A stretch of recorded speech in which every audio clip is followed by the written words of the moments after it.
వి gold trusted gold buyers. మీరు తాకట్టు పెట్టిన బంగారాన్ని విడిపించి ఈ రోజు ఉన్న మార్కెట్ ధరకు కొనబడును.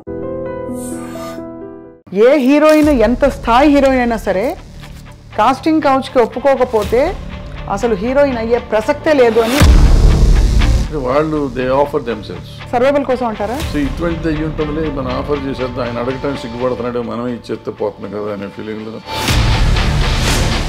హీరోయిన్స్. శీలం అనేది ఒకప్పుడు పవిత్రమైనదిగా మాట్లాడుకున్నాడు. ఇప్పుడు ఎంతమందికి శీలం సరిగ్గా ఉంది అంటే అవసరం, నేను దీంట్లో సర్వైవ్ అవ్వాలంటే ఇది అయితేనే అవుతుంది అనుకుంటే. మీరు ఎప్పుడైనా ఇబ్బంది పడే సందర్భాలు ఉన్నాయా సార్? మరి జానీ మాస్టర్ ఇష్యూలో ఏమై ఉంటుంది సార్? Work place harassment. అలాంటి టైంలో నేను లొంగిపోవాల్సి వచ్చింది, నాకు ఆప్షన్ లేకపోయింది. రాత్రి 2 గంటలకి నా డోర్ వచ్చి కొట్టేవారు తాగేసి. నైట్ తలుపులు కొట్టేవాళ్ళంతా మందు కొట్టినాక వస్తారు. వాళ్ళకి ఏ విధమైన కంపల్షన్స్కి లొంగాల్సిన అవసరం లేకుండా పైకి వచ్చిన నటీమణులు ఎక్కడ వాడినేసి ఎక్కడికి వెళ్ళారు. అందరు హీరోల కంటే ఎక్కువ హైయెస్ట్ రెమ్యునరేషన్ తీసుకున్నారు. ఎంత సార్ ఆ రోజుల్లో? ఎలా ఉండేది? మొన్నటి డాకు మహారాజ్ సినిమాలో పాట కూడా విమర్శకి గురైంది కొంత. బయట వాళ్ళ పార్టీలకు వెళ్తే, పబ్బుల్లోకి వెళ్తే మీకు అంతకంటే భయంకరంగా ఉంటారు ఆడపిల్లలు. బోస్ గారు కరెక్ట్గా రాశారు, you have to control your self. అంటే కోకా కోకా కోకా కడితే కొరకొరమంటూ చూస్తారు. సూరి సినిమా టైంలో మీరు ఇబ్బంది పడ్డారా డబ్బులకి? లాస్ట్ 2-3 years నుంచి నేను కంఫర్ట్ జోన్లో ఉన్నా. ఇప్పుడు సార్ పుష్ప లాంటి సినిమాలకి మేము వినడం ఎవరో చెప్పాం, ముత్యాల సుబ్బయ్య గారు చెప్పారు అనుకుంటాం. మొన్న 300 కోట్లు ఇలా ఉన్నాయి డైరెక్టర్ రెమ్యూనరేషన్. సరే, నిజం చెప్పాలంటే నేను పుష్ప 2 చూడకూడదు అనుకున్నా. ఎందుకంటే బయట చెప్పిన మాటలు, అదేదో షెకావత్ మీద వచ్చిపోస్తాడు ఇటువంటి అనేది విని. మీ వివాహం ఎలా అయింది సార్? అది మా ఇంటి పక్క ఇల్లు, 2 ఇళ్ళు అవతల ఉండేవారు. లవ్ మ్యారేజే? అదే మరి ఇందాక ఏమన్నారు, ఫోటోలు కూడా చూడమని చెప్పారు సార్ మీరు.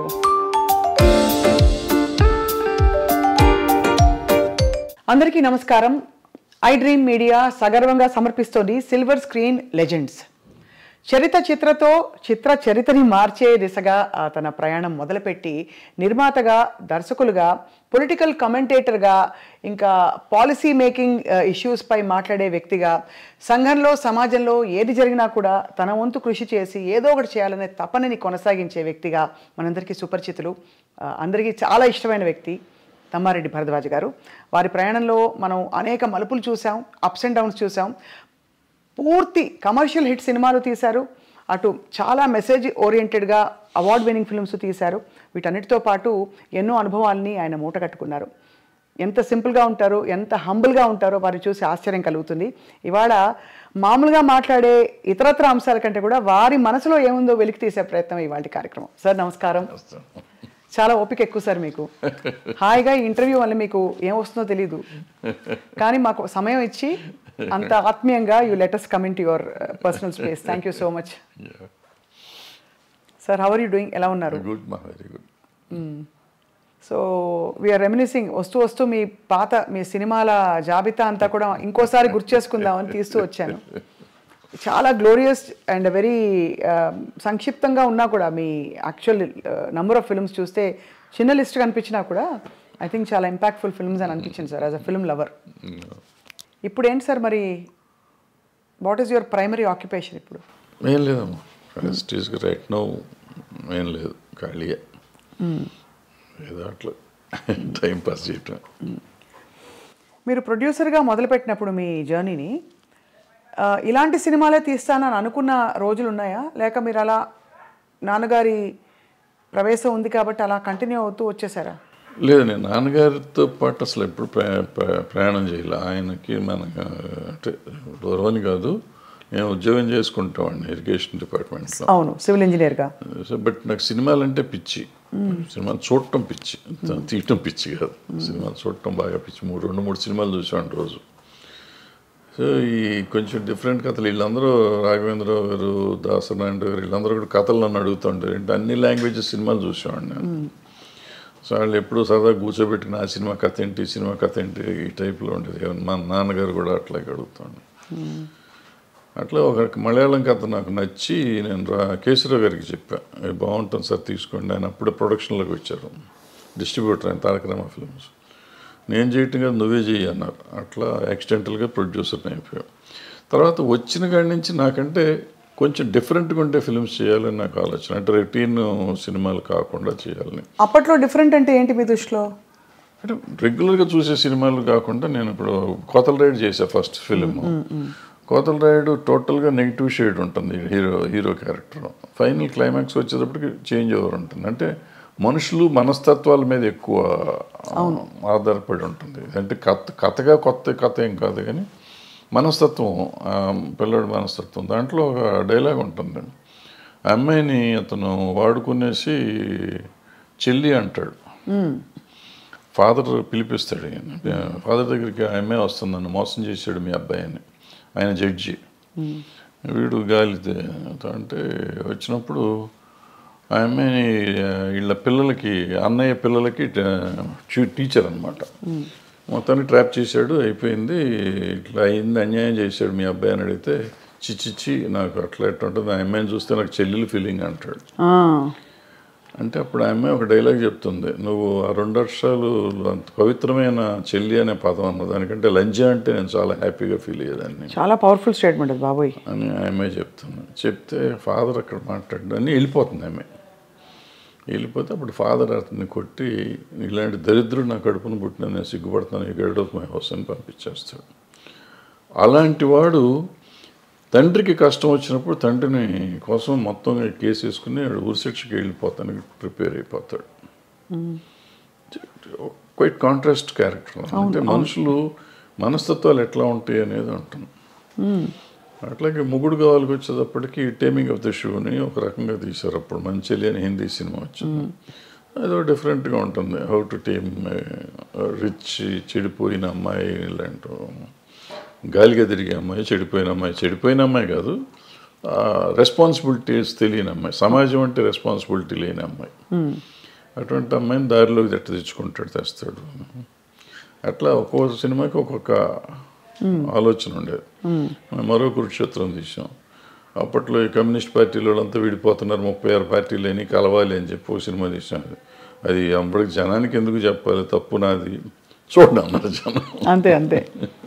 కానీ మీరంటే ప్రొడ్యూసర్గా మీరు అన్ని క్రాఫ్ట్స్లో ఇన్వాల్వ్ అయ్యేవారా? ఎందుకంటే ఆ రోజుల్లో ప్రొడ్యూసర్ అంటే డైరెక్షన్ అన్నిట్లో ఇన్వాల్వ్ అంటే ఎక్కడ షూటింగ్ లొకేషన్స్, కాస్ట్యూమ్స్ ఏంటి, ప్రతిదీ మనం చేసుకున్నాం. ఎక్సెప్ట్ డైరెక్షన్లో సెట్లోకి వెళ్ళేవాడిని కాదు. డైరెక్టర్లకు వాళ్ళ ఇండిపెండెన్స్ ఇచ్చేవాడిని. సినిమా అయిపోయినాక చూసుకుని రీషూట్ చేసిన సినిమాలు చాలా ఉన్నాయి. నాకు నచ్చకపోతే మళ్ళీ రీషూట్ చేసిన ప్రొడ్యూసర్గా చేసిన.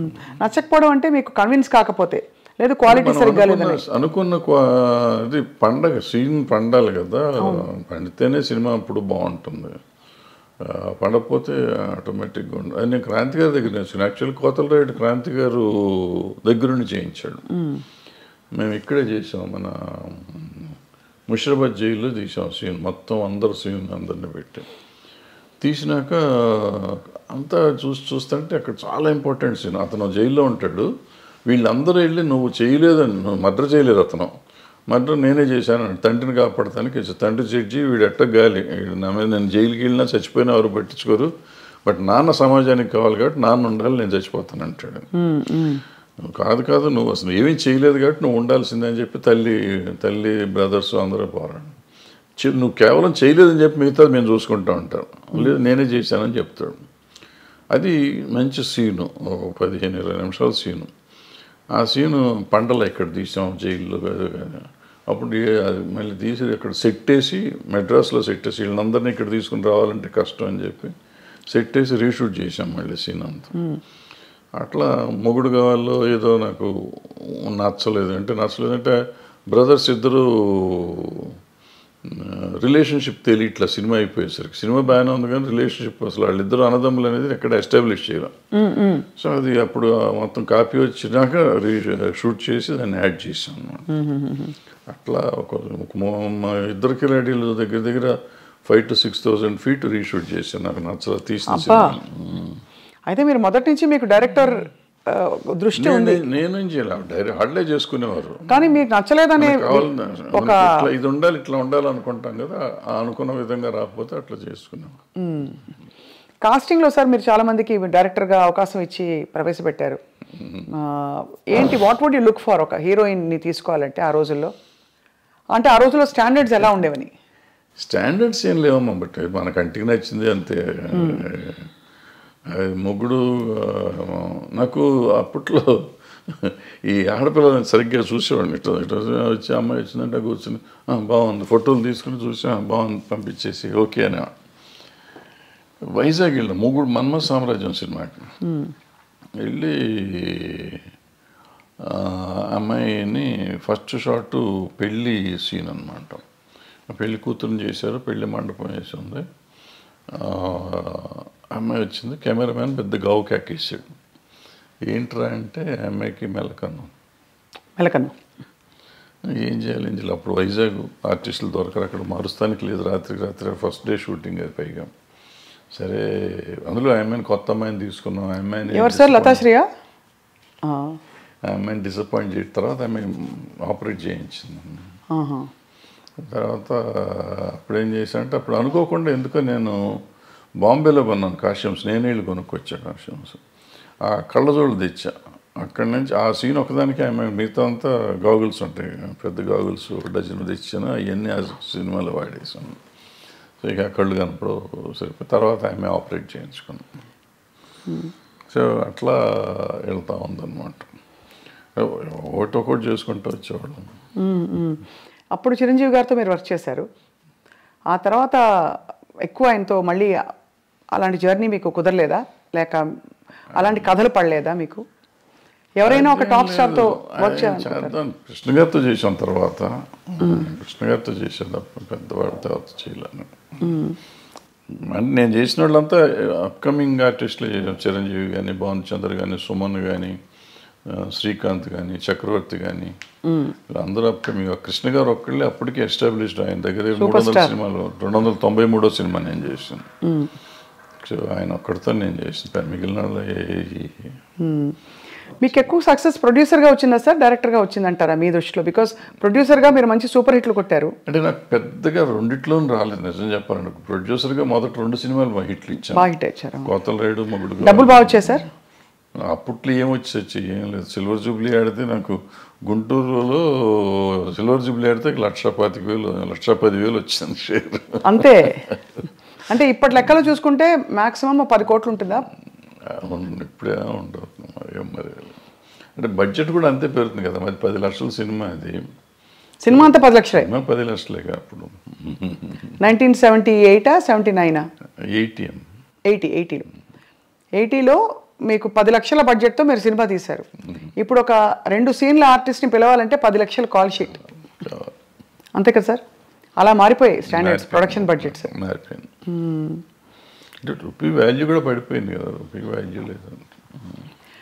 మీరు రీమేక్ చేసిన ఫిల్మ్ బాజీగర్. బాజీగర్ వేటగాడుగా రీమేక్ అయినప్పుడు అంత సూపర్ హిట్ అయిన సినిమా ఎందుకు తెలుగులో అది జనానికి మనస్కరించలేదు? ఆ నెగిటివ్ షేడ్ ఉండే అలాంటి క్యారెక్టర్ని యాక్సెప్ట్ చేయలేదంటారా? అయ్యి ఉంటుంది. ఎందుకంటే రాజశేఖర్కి చాలా మంచి ఇమేజ్ ఉండేది. అతనికి కొంచెం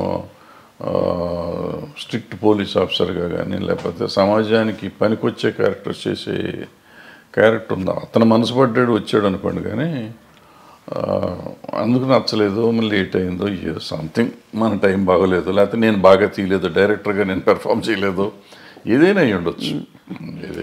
దానిలో డబ్బులు కూడా చాలా పెట్టారు కదా సార్ మీరు? కొంత డబ్బులు అందులో పోగొట్టుకున్నారని అంటుంటారు. అయిపోయిన కథ కదా, అయిపోయిన కథలో సార్. కానీ బాధేస్తుంది ఎప్పుడైనా మీరు తలుచుకున్నప్పుడు. బికాస్ ఇప్పుడు నాకే ఇప్పుడు ఫర్ ఎగ్జాంపుల్ మా స్థాయిలో మాకు ఒక షో సరిగ్గా రాలేదంటే అయ్యో ఇంకా బాగా చేయాల్సింది, అది వర్కౌట్ అవ్వలేదు. ప్రతి వాళ్ళకి వాళ్ళ ప్రొఫెషన్లో ఉంటుంది కదా sir. What was it that was మీకు? అంటే ఇట్ వాజ్ వెరీ డిప్రెసింగ్. ఎందుకంటే what ever I last complete. నా కెరియర్ మొత్తం పోయింది. మొత్తం కెరియర్ టర్న్ అయిపోయింది. అప్పటి వరకు మోస్ట్ సక్సెస్ఫుల్గా ఇండస్ట్రీలో ఉన్నవాడిని టోటల్గా ఆ రోజు నుంచి ఈ రోజు వరకు I could not cope up నిజంగా చెప్పాలంటే. అదర్వైజ్ నేను ఏదో వేరే ఈ ఫెడరేషన్లు, జనము, సినిమా ఇండస్ట్రీ వాటి వరకు పర్వాలేదు. కానీ as a producer or director I could not revive myself. తర్వాత పచ్చని సంసారం ఇవన్నీ వచ్చి పర్లేదు కానీ, బట్ ఏదైనా కానీ ఆ రివైవల్ లేదు. సో దాంతో డెఫినెట్గా అదే it was one of those things. So తలుచుకుంటే మీకు అదే నేను ఎందుకున్నాను ఇండస్ట్రీలో అంటే మీకు ఒక వర్కౌట్ కాకపోయినా మీరు కొనసాగించడానికి కారణం లవ్ ఫర్ ద క్రాఫ్ట్ అని అనుకోవాలా? ఐ డోంట్ సే దట్ అంత అన్ని అబద్ధం అని కానీ but people's love rather more than my love for the craft. Majority of the people love me ఇండస్ట్రీలో సార్ బయట సినిమా ఇండస్ట్రీలో for so many other reasons. వదిలేసేద్దాం ఇది సినిమా గినిమా అనేది కానీ so many other reasons they feel as if ఏదో నేను మా అన్నయ్య ఉన్నాడు అనే ఫీలింగ్ వాళ్ళు ఉంటారు. వాళ్ళు అట్లాగే చూసుకుంటారు నన్ను. సో వాళ్ళని వదిలిపెట్టి వెళ్ళే పరిస్థితి కనపడలేదు ఇప్పుడు ఈరోజు కూడా. సార్ మీరు అంటే మీకు చాలా కమ్యూనిస్ట్ నేపథ్యం ఉండడం అవన్నీ తెలుసు, కానీ ఎక్కడా కూడా మీకు ఆ నేపథ్యం మామూలు విప్లవం అనేది సినిమాలో కనిపించదు. మీ సినిమా కమర్షియల్ ఫార్ములా, కథలు, అవసరమైతే దేవుడి ఫోటోలు అలాంటివన్నీ అన్నీ ఉన్నాయి. ఇప్పుడు నారాయణమూర్తి గారు చూస్తే ఆయన ఎర్రజెండ సినిమాలన్నీ, అలా భరద్వాజ్ గారి సినిమాలు అంటే అన్ని రకాల సాంఘిక సామాజిక కథలు ఉంటాయి అది. సో మీ జర్నీ కంటిన్యూయేషన్లో మీకు చాలా మంచి పేరు తెచ్చిన సినిమా స్వర్ణక్, ఆఫ్ కోర్స్, పోతే పోని, ఇవన్నీ. అంతకుముందు అలజడి ఆల్సో. అవును, 2000 సంవత్సరం సార్ ఇది? అది 1999-2000లో వచ్చి అలజడి. So what was your most beautiful memory? పచ్చని సంసారం ఒకటి ఉంది కదా. పచ్చని సంసారం తర్వాత పచ్చని కాపురం కదా? పచ్చని సంసారం తర్వాత రౌడీ అనేది కృష్ణ గారితో. పచ్చని కాపురం తీయలేదు సార్ మీరు? చేయలేదు. పచ్చని సంసారం అవును, కృష్ణ గారితో రౌడీ పెద్ద హిట్, అది చాలా పెద్ద హిట్. తర్వాత రౌడీ అనేది కూడా బాగా ఆడింది. కృష్ణ గారితో ఎలా ఉండేది సార్ మీ అనుబంధం? బికాజ్ బాగా క్లోజ్ సూపర్ స్టార్ కృష్ణ గారు. బాగుండేది. ఈ రోజుకి ఇంక ఇవాళ కూడా వాళ్ళ ఆఫీస్లోనే కూర్చున్నాం కదా. ఫ్యామిలీతో చాలా బాగుంది. మీ పాత్రల్ని పండించిన ఆల్ టైమ్ బెస్ట్ స్టార్ ఎవరు సార్? బెస్ట్ హీరో కానీ యాక్టర్ కానీ? రఘు గారు మొదలుకొని చిరంజీవి గారు. నాకు చిరంజీవి గారు కొత్తలో ఆయన అప్పుడు కొత్తగా వచ్చిన ఆర్టిస్ట్, ఆల్మోస్ట్ హీరోగా ఫస్ట్ పిక్చర్ అది. సో ఆయన అద్భుతంగా చేసాడు దాంట్లో. మొగుడు గవాల్లో ఆ క్యారెక్టర్ కొంచెం డిఫరెంట్ క్యారెక్టర్, అద్భుతంగా చేశాడు అది కూడా. సో కృష్ణ గారు సరే, భానుచందర్ అలజడిలో అద్భుతంగా చేశాడు. నరేష్ అందులో క్యారెక్టర్ ఒకటి ఉంటాను, ఫెంటాస్టిక్ చేశాడు అతను. దీంట్లోకి వచ్చేటప్పటికి పచ్చని సంవత్సరంలోకి వచ్చి నిరోష క్యారెక్టర్ ఒకటి అద్భుతంగా ఉంటుంది, ఆ అమ్మాయి నిలబెట్టేసిన సినిమా. అట్లా ఏ సినిమాకి ఆ సినిమా. పోతే పోనీకి వచ్చేటప్పటికి అమ్మాయి సింధుతులని చాలా బాగా. సింధుతులని, శివబాలాజీ. రోజా, స్వర్ణక్కులో రోజా. ఏ సినిమాకి ఆ సినిమా బాగానే చేశారు. స్వర్ణముఖి ఆడలేదు కానీ పాపం సంఘవి కూడా చాలా బాగా చేసింది ఆ సినిమాలో. Who was the most beautiful sir? మీరు ఫోటోలు ముందు చూసేవారు కదా, తర్వాత ఇంకా తప్పనిసరిగా మీరు డైరెక్ట్గా చూడవలసి ఉంది కదా, అప్పుడు కొంచెం కంఫర్టబుల్ అయ్యారా మీరు? 5-6 సినిమాల తర్వాత comfortable. Is it the way your brought up? మీ పెంపకమా మీ స్వతహాగా మీ ఏదో అయ్యి ఉంటుంది, పెంపకమే అది. సో ఈ క్రమంలో సార్ మీరేమో అంత సిగ్గు బిడియం ఒక వాతావరణం నుంచి వచ్చారు. ఇండస్ట్రీ అనగానే ఒక చాలా ఫ్రీ స్పిరిటెడ్నెస్ ఇవన్నీ కనిపిస్తూ ఉంటాయి. సో మీరు మిమ్మల్ని అలాగే అట్టపెట్టుకున్నారా, లేక పరిస్థితులతో భరద్వాజ్ గారు కూడా కొంచెం అడాప్ట్ అయ్యారా? లేదు, చాలా తక్కువ. ప్రాబ్లీ 25% అడాప్ట్ అయ్యి ఉంటాను, not 75%, 25%.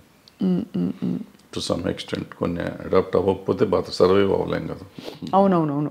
Like what sir for example? అంటే కొంచెం సోషల్గా ఉండడం, సోషల్గా ఉంటాం అంతవరకు. అది కూడా నేను పార్టీ బోర్డుని కాదు, నేను బయటకు వెళ్ళను. ఎక్కడికి వెళ్ళరా సార్? ఫంక్షన్స్ అయ్యేవా ఆ రోజుల్లో? సినిమా ఫంక్షన్స్ ఎక్కువ? ఫంక్షన్స్ అంటే మాకు అప్పుడు ఆడియో ఫంక్షన్స్ అటువంటి, లేకపోతే సినిమా ఓపెనింగ్లు అట్లా ఉండే, అంతే తప్ప వేరే ఉండే. ఈవినింగ్ పార్టీస్ అయితే లేదు ఎప్పుడు? నెవర్. సార్ ఇప్పుడు చాలామంది సినిమా ఇండస్ట్రీ నుంచి సీనియర్స్ అయిపోయిన వాళ్ళందరూ, లేదు ఇంకా సినిమాలు అయిపోయిన డైరెక్టర్లు బయట వచ్చి భాష్యం చెప్తున్నారు. అప్పట్లో వాళ్ళతో వీళ్ళు వాళ్ళతో అని. ఇప్పుడు మనకి నేను పేర్లు చెప్పను, బట్ మీకు అర్థమైపోయి ఉంటుంది ఎవరి గురించి మాట్లాడతారో. వాళ్ళు చాలా అంటే ఆల్మోస్ట్ ఎపిసోడ్గా చెప్తున్నారు, ఇలా ఏది ఆ రోజు ఇలా ఏదని. వ్యక్తిగత జీవితాల గురించి కూడా కామెంట్ చేస్తున్నారు. అంటే ప్రతి మనిషికి వ్యక్తిగతం ఉంటుందమ్మా. ఇప్పుడు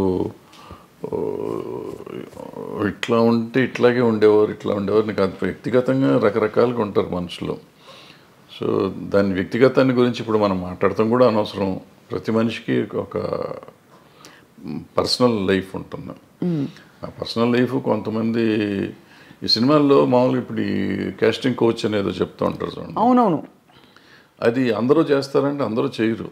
ఇప్పుడు ఇవన్నీ కూడా మీరు చెప్పింది కానీ నేను చెప్పింది కానీ 1% టు బిలో 10% ఉంటారు అటువంటి వాళ్ళు. మీరు ఇండస్ట్రీ చూసారు కదా, అంతే సార్. ఏ హీరోయిన్ ఎంత స్థాయి హీరోయిన్ అయినా సరే కాస్టింగ్ కౌచ్కి ఒప్పుకోకపోతే అసలు హీరోయిన్ అయ్యే ప్రసక్తే లేదు అని ఒక మాజీ డైరెక్టర్ గారు ఒక బహిరంగ స్టేట్మెంట్ కాదు, ఒక ఇంటర్వ్యూలో చెప్పారు ఆయన. అది చెప్తూ ఉండొచ్చు, తప్పే ఉంది. వాళ్ళ నమ్మకం అయి ఉంటుంది, లేదా వాళ్ళ జరిగిందే ఆయన చేసిన పని చేసిన కంపెనీల్లో అట్లా జరిగి ఉండొచ్చు. ఆయన ఎక్స్పీరియన్స్ ఏంటో మనకు తెలియదు కదా. నా ఎక్స్పీరియన్స్, నేను ఇన్ని సినిమాల్లో ఉన్నాను, ఇన్ని రోజుల నుంచి నేను ఉన్నాను. ఆల్మోస్ట్ 50 years అవుతాను నేను ఇండస్ట్రీకి వచ్చి.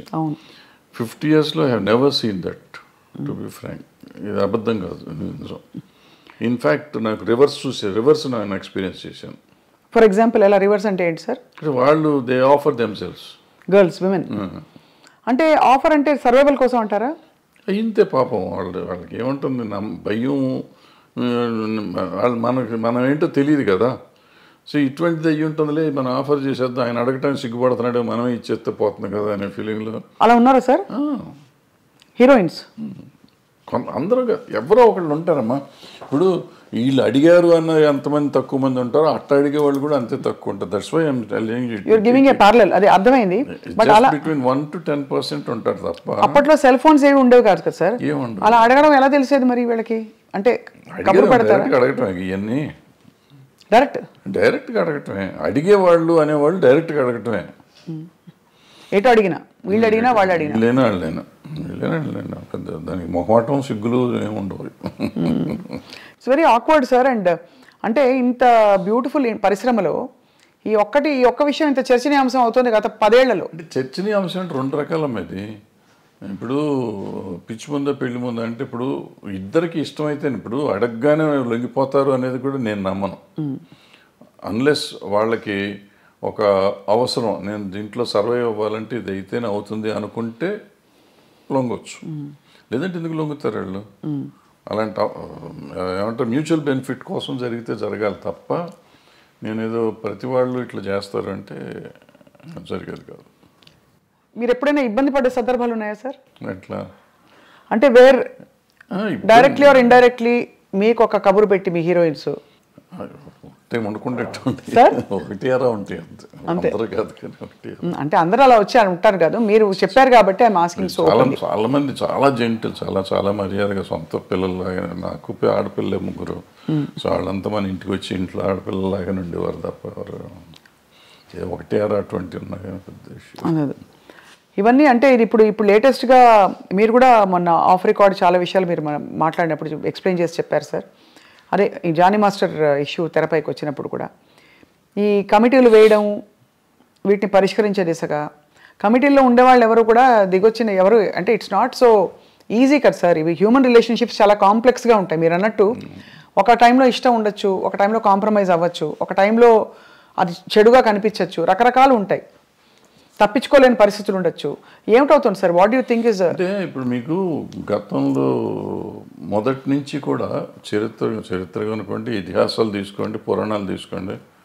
ఆయన వాల్మీకి గారు దొంగ, ఆయన తర్వాత మంచివాడు అయిపోయాడు. సో ఇట్లా మనుషుల్లో మార్పులు చాలా వస్తూ ఉంటాయి. మారిన ఇప్పుడు నేను మారిపోయాను, గతంలో తప్పు చేశాను నేను, ఇప్పుడు నేను మారిపోయి ఉంటే నువ్వు తప్పు చేసావంటే దానికి అర్థం లేదు కదా. సో నువ్వు గతంలో నువ్వు అంత దుర్మార్గుడు కాబట్టి ఇప్పుడు ఏం చెప్తావంటే ఇప్పుడు నేను మారిపోయా, నేను సన్యాసిని అయిపోయా. బుద్ధుడు అంతకుముందు రాజు, అశోకుడు అంతకుముందు రాజు, వీళ్ళిద్దరూ బౌద్ధ మతానికి వచ్చినాక వాళ్ళు ఏమి చేయలే. బుద్ధుడు దేవుడు కాదంటావా? అంతే కదా సార్.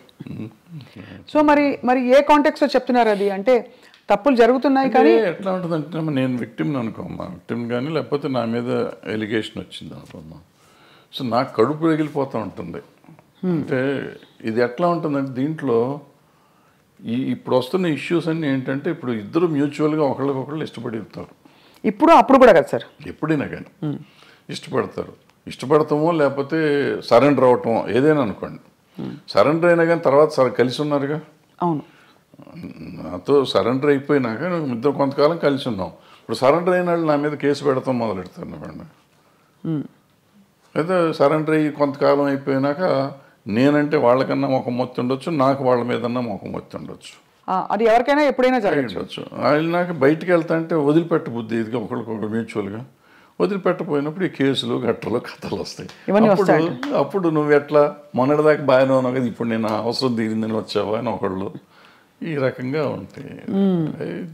న్యాచురల్, ఇది హ్యూమన్ సైకాలజీ. ఇది దాన్ని పట్టుకుని మనం మాట్లాడతాం కదా. ఇక్కడ ఏంటంటే నో మీన్స్ నో మీద మాట్లాడాలి మనం. ఇప్పుడున్న కొత్త సిస్టమ్, ఒకప్పుడు అది వేరు. ఇప్పుడు శీలం అనేది ఒకప్పుడు పవిత్రమైనదిగా మాట్లాడుకునేవాళ్ళం. ఇప్పుడు ఎంతమందికి శీలం సరిగ్గా ఉంది అంటే చాలా డౌట్లు ఉన్నాయి.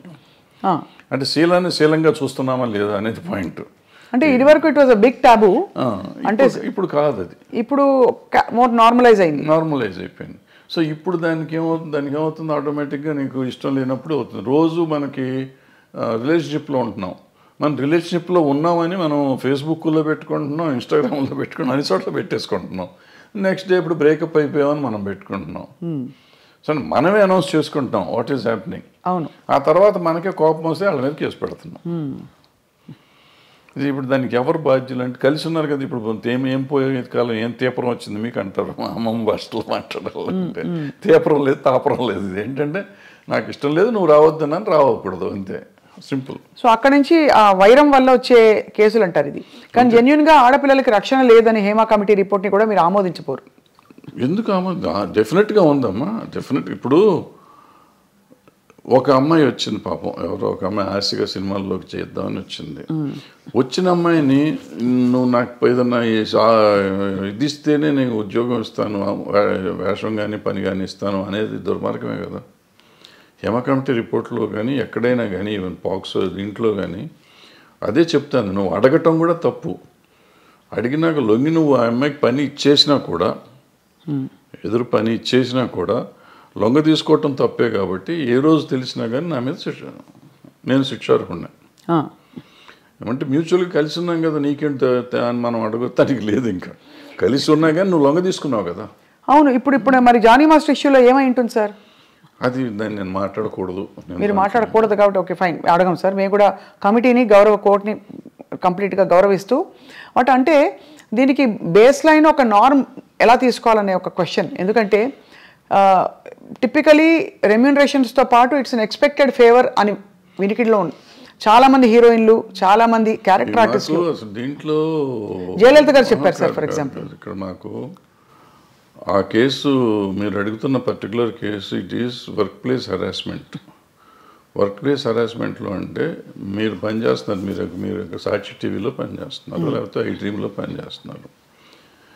మీకు నాకు ఏదో వైరం ఉందో, లేకపోతే మన ఇద్దరికి సమ్ స్కోర్ సెటిల్ చేసుకోవాలి. నేను సడన్గా మీరు వెళ్ళి యాంకరింగ్ చేస్తామంటే ఇట్లా జరుగుతుంటే మధ్యలో వచ్చేసి ఆపేసే స్వప్న బయటికి రామ్ టూమ్ అంటే that is work place harassment. ఏమీ చెయ్యిపోయినా అతను మనిషి మీకు చాలా ఇష్టమై ఉండొచ్చు, మీతో వాళ్ళకి ఉండి ఉండొచ్చు, ఏదైనా అయి ఉండొచ్చు, but it's no business to can get into the premises. First point, that is work place harassment. So అటువంటి టైప్ ఆఫ్ కేసెస్ దాంట్లోకి వస్తాయి. మిగిలిన ఇవన్నీ మనకు సంబంధం లేని కేసులు. కానీ ఇది ఇక్కడ సెక్షువల్ ఎక్స్‌ప్లాయిటేషన్ జరిగింది. Also sexual exploitation. ఏం right to has got, you might be having right on you some ఏదైనా రకంగా, but you should have waited outside. లోపలికి వచ్చి అంత ఇది లేదు కదా. And it's not his premises, my premises. అదే లోపల రావడమే తప్పు కదా. సో ఇవన్నీ అంటే మరి వీటికి పరిష్కారాలు ఉంటాయంటారా? బికాజ్ మూవీ ఆర్టిస్ట్ అసోసియేషన్ ఏముంటుందా పరిష్కారం? ఏదో ఉంటాయి, చట్టాలు ఉంటాయి, చట్టాలు చెప్పినవి సగం చేస్తూ ఉంటాం. సగం చట్టాలు చెప్పినందువల్ల అవుతుందా? ఏది అవుతుందంటే మనం కూడా తప్పు చేసామా లేదా, ఇది తప్ప కాదా అనేది మనం ఆలోచించుకోవాలి. మనం కూడా కొంచెం పెద్ద మనసు చేసుకుని ఈ చూసి చూడనట్టు మనం వెళ్ళాలి. జరుగుతూ ఉంటాయి తప్పులు, నాతో జరుగుతాయి, మీతో జరుగుతాయి, ప్రతి మనిషితో జరుగుతాయి తప్పులు. ఆ తప్పుని మనం దాన్ని ఇంకొంచెం అల్లరి చేసుకుంటానికి ట్రై చేయకుండా దాన్ని సరిగ్గా పరిష్కరించుకుంటే ఈజీగా సాల్వ్ అయిపోతుంది. అసలు ఇష్యూ ఏముంది, ఎవరి పని చేసుకుంటున్నప్పుడు ఇష్యూస్ ఏముంటాయి ఇక్కడ? అది కరెక్టే కదా సార్ అది. కానీ okay, final question on this topic sir. వాతావరణం చాలామంది ఇప్పుడు క్యారెక్టర్ ఆర్టిస్టులు బయటకు వచ్చి ఇంటర్వ్యూలు ఇచ్చిన సందర్భాల్లో చెప్పారు, ఫలానా టైంలో నేను లొంగిపోవాల్సి వచ్చింది, నాకు ఆప్షన్ లేకపోయింది, రాత్రి 2 గంటలకి నా డోర్ వచ్చి కొట్టేవారు తాగేసి. మరి ఇవన్నీ ఏమిటంటే వీటిని ఏ పరిధిలో చూడాలి, ఏ కోణం నుంచి చూడాలి? ఇవి ఇంటర్వ్యూ అంటే ఇవేదో ప్రైవేట్గా చెప్పినవి కాదు సార్, బహిర్గతంగా చెప్పారు. ఇప్పుడు ప్రాబ్లం ఏంటంటే ఇక్కడ మన సమాజం ఫస్ట్ అసలు ఆడపిల్ల అంటేనే లోకువ, బయట కూడా సమాజంలో జనరల్గా సినిమాల్లో ఉన్నాడంటే అసలు మరీ లోకువ, అంటే వాళ్ళకి ఏదో taken for granted. Correct, taken for granted. So ఎవళ్ళైనా ఏదైనా చేయొచ్చు. అండ్ ఈ సినిమాల్లో నిజాలెన్నో అబద్ధాలెన్నో మనకేమీ తెలియదు, కానీ ప్రతి వాళ్ళకి ఒక ట్యాగ్ పెట్టేసి ఉంటుంది, ఈ అమ్మాయి ఆ అబ్బాయితో ఉంది, ఆ అబ్బాయి ఆ అమ్మాయితో ఉన్నాడు, సంథింగ్ ఉంటుంది. అవును. ఈ ఇంటాక్సికేషన్ స్టేజ్ వస్తుంది, నైట్ తలుపులు కొట్టేవాళ్ళంతా మందు కొట్టినాక వస్తారు. వాళ్ళకి నాకు దొరకలేదు, వాళ్ళకి ఈ టైప్లో ఉంటారు వీళ్ళంతా. దీని మీద ఈడే తలుపు కొట్టి ఆడి దగ్గరికి వెళ్ళా, నా దగ్గర రావా, ఈ టైప్లో ఉంటారు. ఇవన్నీ ఇటువంటి అంటే ఊరికి దీని మీద కాదు, బట్ అటువంటి జరుగుతానికి అవకాశాలు ఎక్కువ ఉంటాయి. అవకాశాలు ఉంటాయి, రైట్. కానీ చాలా గొప్పగా గౌరవం నిలుపుకుని అద్భుతమైన సినిమాలు అంటే నిజంగా కళాఖండాలు సృష్టించిన గ్రూప్స్, టీమ్స్, టెక్నీషియన్స్ ఎంతమంది ఉన్నారు సార్, చాలా గొప్పవాళ్ళు ఉన్నారు. అన్ఫార్చునేట్లీ వీటి గురించి ఎక్కువ మాట్లాడతాం కానీ మనం. అద్భుతం. ఇప్పుడు ప్రతి మనిషికి వీక్నెస్ ఉంటుందమ్మా, రకరకాల వీక్నెస్ ఉంటుంది. ఆ వీక్నెస్ ఏదైనా అయ్యి ఉండొచ్చు, అమ్మాయి అయ్యి ఉండొచ్చు, కులం అయ్యి ఉండొచ్చు, మతం అయ్యి ఉండొచ్చు, ఇంకోటి ఉండొచ్చు. సో ఆ వీక్నెస్ని గురించి మనం మాట్లాడితే ఇప్పుడు ఎప్పుడు మంచిని గురించి కూడా మాట్లాడవచ్చు కదా. తప్పకుండా. అయ్యో, మంచిని గురించి మాట్లాడితే ఇప్పుడు ఈ అమ్మాయిల వీక్నెస్ని గురించే మాట్లాడితే ఇవాళ సమాజంలో ఎంతమంది నిలబడతారు? పొలిటీషియన్స్ని తీసుకోండి, సినిమా యాక్టర్లను తీసుకోండి, ఈవెన్ బయట సమాజంలో తీసుకోండి, సాఫ్ట్వేర్లో తీసుకోండి, మీడియాలో తీసుకోండి, ఎక్కడన్నా తీసుకోండి, స్త్రీయే మూల కారణం అంటారు. ఇప్పుడు నేను ఇది ఉంది కదా, ఈ కేసు ఉంది కదా, ఇది మన ఐసీని పెట్టిన కోర్టు, అదే పాష్ రూల్స్ ప్రకారం తీసుకుంటే ఈ చెప్పిన ఏ సెక్టర్లో అయినా మగవాళ్ళు ఉంటారా? ఉండరు. కొంతమంది బహిరంగంగా బయటకు వచ్చేవి, కొంతమంది రాకుండా, కొంతమంది దాని ఇప్పుడు నువ్వు మా ఇందాక వచ్చి నీ షేక్ హ్యాండ్ ఇస్తే కూడా తప్పే, నీ చెయ్యి నా చేతికి తగిలితే తప్పే, according to posh act. Bad touch, good touch అంటారు. నువ్వు బ్యాడ్ టచ్గా ఫీల్ అయ్యావు, నేను గుడ్ టచ్ నీకు ఇచ్చింది. అలా కూడా పెడతారు సార్ కేసులు? బ్యాడ్ టచ్, గుడ్ టచ్ అవుతుంది కదా, ఉంది. బట్ అంటే దానికి ఒక సమంజసమైన పరిధి నిజంగా ఉండొచ్చు. నీకు నువ్వు ఫీల్ అయ్యి ఉండొచ్చు, నేను ఫీల్ అయ్యి ఉండకపోవచ్చు, నువ్వు ఫీల్ అయ్యి ఉండొచ్చు. నువ్వు ఫీల్ అయితే కేసేగా. అది మొత్తానికైతే క్లిష్ట పరిస్థితుల్లో అలా మామూలుగా వస్తున్నావు. నేను చనువుగా ఫాదర్లీ ఫీలింగ్తో స్వప్న బలి చేసావు, ఒక దెబ్బేసాను అనుకో, అమ్మాయిని ముట్టుకున్నావు, కాంపౌండ్ కింద అయిపోయావు. నువ్వు కేసు పెడితే నేను అయిపోయాను. సో అందుకే చాలా అతి జాగ్రత్తగా ఉండవలసిన చాలా జాగ్రత్తగా ఉండాల్సిన పరిస్థితులు వచ్చినాయి. ఇప్పుడైతే మాత్రం as long as this posh case this act ఉన్నంత కాలం అతి జాగ్రత్తగా ఉండకపోతే కొంపలు మునుగుతాయి. అండ్ ఇప్పుడు సోషల్ మీడియా వచ్చాక అసలు క్షణాల్లో అన్ని వైరల్ తర్వాత ఇంకా చాలా జాగ్రత్తగా ఉండాలి. అంటే డెఫినెట్గా ఇవన్నిటి వల్ల కొంత మార్పు వస్తుంది. 100% పోతుందా అంటే నేను అంత ఈజీ కాదు. ఎందుకంటే ఆడపిల్లలు కూడా కొంచెం స్ట్రాంగ్ అవ్వాలంటే ఉన్నారమ్మా, చాలా స్ట్రాంగ్ ఉన్నారు. ఆడపిల్లలు అంత ఈజీగా ఏం లేరు. కొంతమందికి సర్వైవల్ కోసం లొంగేవాళ్ళు ఉంటారు. సర్వైవల్ కోసం నేను ఏదైనా అచీవ్ చేయాలి, ఎలాగైనా అచీవ్ చేయాలనుకునే వాళ్ళు కొంతమంది, ఏమీ చేయకుండా నేను అచీవ్ ఎందుకు చేయలేను, నా టాలెంట్ నేను ఎందుకు అచీవ్ చేయలేను చేసిన వాళ్ళు ఉన్నారు, చేస్తున్నారు కూడా. ఆ రకంగానే అచీవ్ చేస్తారు, ఈ రకంగానే అచీవ్ చేస్తారు. ఎవళ్ళు రైట్ ఎవళ్ళు తప్పు అంటే tell me one name sir who you have great respect for, అంటే ఇన్ దిస్ రిగార్డ్ వాళ్ళ కష్టపడి పైకి వచ్చారు. అంటే నేను క్యారెక్టర్ పర్స్పెక్టివ్ నుంచి చెప్పట్లేదు సార్, జస్ట్ ఏ విధమైన కంపల్షన్స్కి లొంగాల్సిన అవసరం లేకుండా పైకి వచ్చిన నటీమణులు మీరు చాలా గౌరవించేవాళ్ళు. మీకు వాణిశ్రీ గారు ఎక్కడ వచ్చారు? ఆవిడ ఏమిటి, ఆవిడ ఎక్కడ జూనియర్ ఆర్టిస్ట్, ఆవిడ అసలు ఏ రేంజ్కి వెళ్ళారు, అసలు హీరోస్ని కమాండ్ చేసే, ఇండస్ట్రీనే కమాండ్ చేసే లెవెల్కి వెళ్ళారు. హయ్యెస్ట్ పెయిడ్ ఆర్టిస్ట్ ఆవిడ. సింపుల్, ఆవిడ అంతకంటే గొప్పవాళ్ళు ఎవరు లేరు మార్కెట్లో. భానుమతి గారు అంటే వాళ్ళు వేరే, భానుమతి గారు కమాండ్ చేశారు. జమున్ గారు కమాండ్, జమున్ గారు కూడా మామూలుగా ఇచ్చారు, ఆవిడ కమాండ్ చేశారు. ఆవిడ రామారావు గారు నాగేశ్వరరావు కాదని చెప్పి ఆ రోజుల్లో షీ గుడ్ విత్ స్టాండ్. మనం అనుకుంటాం రామారావు నాగేశ్వరరావు కంటే వేరే లేదు ఆ రోజుల్లో, ఆల్టర్నేటివ్ లేని పరిస్థితుల్లో ఆవిడ నిలబడి మళ్ళీ వాళ్ళిద్దరూ ఆవిడతో కాంప్రమైజ్ అయ్యారు తప్ప ఆవిడ వాళ్ళతో కాంప్రమైజ్ అవ్వలేదు. సో ఇప్పుడు ఇదేం లేదు, అదే ఏదో అయిపోతుంది అదేం లేదు. సౌందర్య గారు చెప్పుకుంటా పోతే ఎవరైనా ఉంటారు, ఎవరికి ఉండే వీక్నెస్ వాళ్ళకు ఉంటుంది. ఆ వీక్నెస్లోని మనకి సంబంధం లేదు, వాళ్ళ పర్సనల్ ఇష్యూస్ అయ్యి. కరెక్ట్ అండి, అంతే సార్. అంతే తప్ప వీళ్ళంతా ఇటు లొంగిపోయారా, ఉన్నారా? వాణిశ్రీ గారు ఏం చేశారు అసలు? ఆవిడ ఏంటి, అక్కడ ఎక్కడి నుంచి వచ్చింది? కానీ ఆ రోజుల్లో ఎవరు మనసు పడలేదా సార్ వాణిశ్రీ గారిని చూసి? చాలా పడితే పడ్డారు, ఆ గొడవ మనకు సంబంధం లేదు. బట్ ఆవిడ డిక్టేట్ చేసింది కదా. అవును, వచ్చిన రోజు నుంచి ఆవిడ అట్లా ఎదుగుదల వచ్చింది కదా అవును, సినిమా ఇండస్ట్రీలో. అంటే ఆవిడలో టాలెంట్ లేకపోయి ఉంటే ఆవిడ ఇంత గొప్పది అయ్యేది కాదుగా. కరెక్ట్, టాలెంట్ ఉంది కాబట్టే కదా. మిగిలిన ఏంటనే పక్కన పెట్టండి. ఆవిడ ఏదో బాగాలేదన్నారు, కళ్ళు బాగాలేదంటారు, అది అంటారు, ఇది అంటారు. ఫైనల్గా ఆవిడే గాడెస్ అయిపోయింది కదా. అవును, అన్ని భాషల్లోనూ, తమిళ్లోనూ, తెలుగులోనూ. ఏం అందం సార్ అసలు. అంటే రంగు తక్కువ అని అప్పుడు అన్న వాళ్ళందరూ ఒక్కసారిగా వాణిశ్రీ చీర కట్టారంటే, వాణిశ్రీ గారి చీర అంటే ఒక ట్రెండ్ సెటర్. సో ఎక్కడ వాణిశ్రీ ఎక్కడికి వెళ్ళేది ఆవిడ? అందరు హీరోల కంటే ఎక్కువ హైయెస్ట్ రెమ్యునరేషన్ తీసుకుంది ఆవిడ. ఎంత సార్ ఆ రోజుల్లో? ఎలా ఉండేది? ఆ రోజుల్లో 2.5-3 లక్షలు తీసుకుంది నాకు తెలిసినప్పుడు. అప్పుడు వీళ్ళు ఎవరు 2 లక్షలు టచ్ చేయలేదు. ఇప్పుడు ఎవరు, ఏ హీరోలు? రామారావు గారు, నాగేశ్వరరావు కూడా? రామారావు గారు ఇంకా తక్కువ. శోభన్ బాబు తీసుకున్నాడు అప్పట్లో, 2 తీసుకున్నాడు. ఈవిడ 2.5 తీసుకున్నాడు రోజుల్లో. మరి కాలం మారిపోయిందా, డబ్బు విలువ పడిపోయిందా సార్? రామారావు గారు కంబ్యాక్ వచ్చినాక ఆయన హైయెస్ట్కి వెళ్ళిపోయారు. ఆ మధ్యలో బడిపంతులు చేసే రోజుల్లో ఆయన 1,00,000 దగ్గరే ఉన్నారు అన్నమాట. సార్, ఆన్ స్క్రీన్ గురించి మాట్లాడదాం. మనకి ఎక్కడో ఇన్ పోర్ట్రేయింగ్ విమెన్, అంటే విమెన్ ఇష్యూస్ మీద మీరు బాగా స్పందిస్తూ మాట్లాడుతూ వచ్చారు కాబట్టి, స్క్రీన్ మీద కూడా మొన్నటి డాకు మహారాజ్ సినిమాలో పాట కూడా విమర్శకి గురైంది కొంత. అవసరమా అని, తప్పు రైట్ అని కాదు, ఇది అవసరమా మనకి? అంటే మీ పరిధిలో మీరు ఎప్పుడు కూడా అశ్లీలం, అసభ్యకరం అనే అంశాలకు కానీ, స్టెప్పులు వేసినప్పుడు ఇలాంటివి కానీ మీరు జాగ్రత్తలు తీసుకునేవారా? Were you very conscious?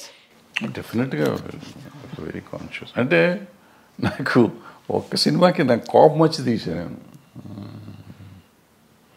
బంగారు మొగుళ్ళు అనుకుంటే. ఇటువంటి దరిద్ర పని నేను కూడా చేశాను.